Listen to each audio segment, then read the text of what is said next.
Welcome to the Genius Factory. Enjoy the video. You start by cutting power and inspecting the obvious failure points. This saves time and risk. First, unplug the dock and wait about 1 minute so residual charge dissipates, then use a flashlight to check the USB-C socket and cable ends for debris or bent pins. Once done, wipe contacts gently with a microfiber and small amount of 70% plus isopropyl. This removes oils that block contact. Make sure you have a Phillips #00 ready for opening, if needed.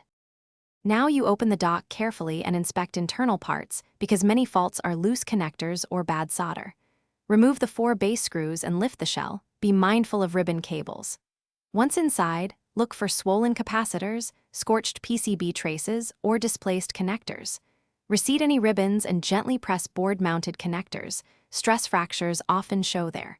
Then measure the 5V rail with a multimeter. If the rail reads nothing, the power stage or fuse likely failed and needs targeted repair or replacement.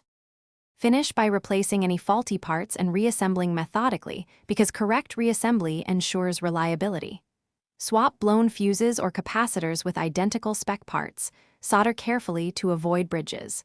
Once components are secure, close the shell, torque screws evenly, and reconnect the dock to power. Then test with your Nintendo Switch. Watch for steady charging indicators. If it still fails, make sure to try a certified AC adapter and a different switch to isolate whether the dock or console is at fault. That single test resolves many false negatives. Thanks for watching. If you found this helpful, don't forget to like and subscribe.